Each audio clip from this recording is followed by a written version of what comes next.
He didn't lower his voice. That was the first thing that felt wrong.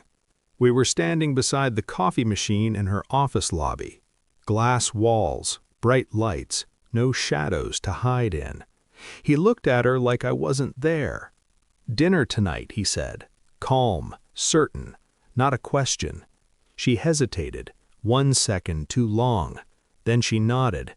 I felt the sound of blood moving inside my head, a slow, tidal thing. Her eyes slid toward me. Not fear, not guilt, calculation. "I'll text you," she said to him. He smiled like a man who already owned the ending.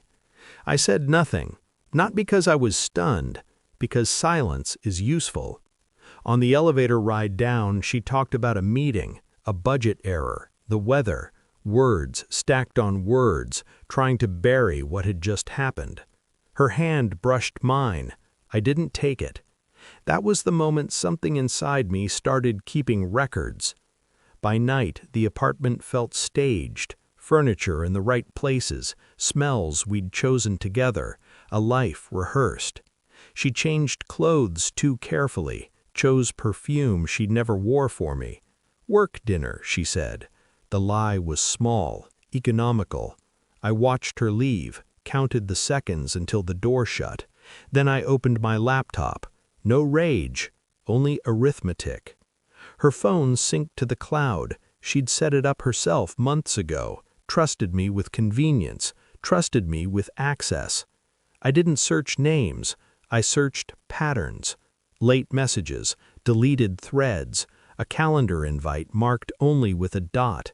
I followed the dot to a restaurant, private booth, same one she'd once shown me in a photo, said it was for clients.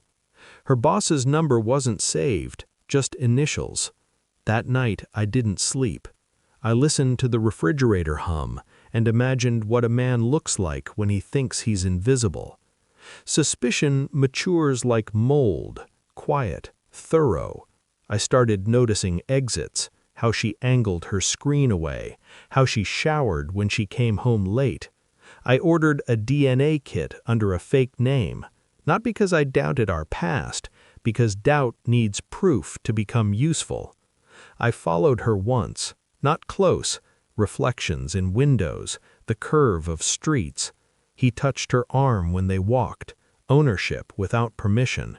She didn't pull away. I memorized the way she laughed for him, higher pitch, lighter, like she'd taken off weight. At home, she laughed with me like a duty. The DNA results arrived on a Tuesday, plain envelope, no drama. I didn't open it right away. I waited until she was asleep.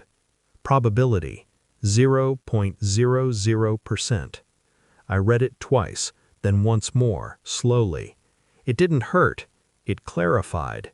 The child she said was ours wasn't. Her body had written another story. I didn't confront her. I prepared.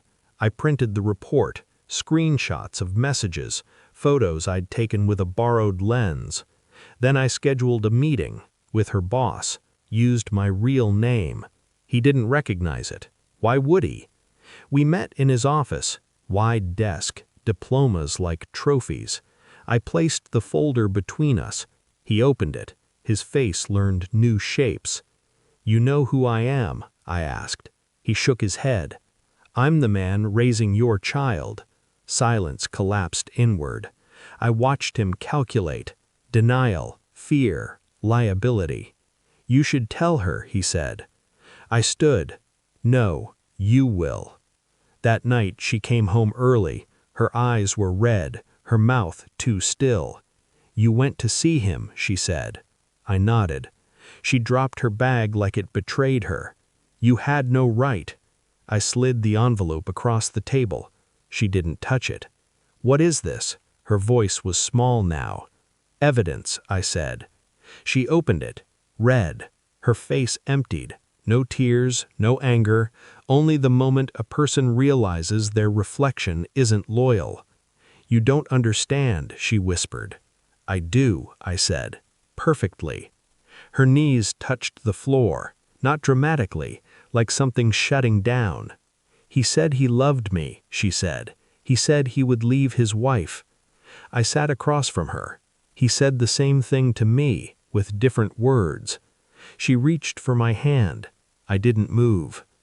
The next day I sent copies to HR, to his wife, to the legal department. Not revenge, distribution. Truth functions best when it travels. He was suspended, she was reassigned. Her friends stopped calling. The apartment filled with absence. She asked if we could fix it. I asked her if she remembered the day we met. She said yes. I told her that man was dead. She didn't argue. I moved out before the lease ended, left the furniture, left the photos. She kept the silence. Sometimes I imagine her at work now, desk smaller, no windows. I imagine him at home, explaining to his children why the house sounds different. I feel nothing when I do, not triumph, not grief, only alignment. I used to think love was a shield. Now I know it's a language, and I learned how to stop speaking it. The last thing she ever said to me was my name. The last thing I ever thought was this: some people mistake secrecy for power. I prefer exposure. And I walked away knowing the truth had done what I never needed to.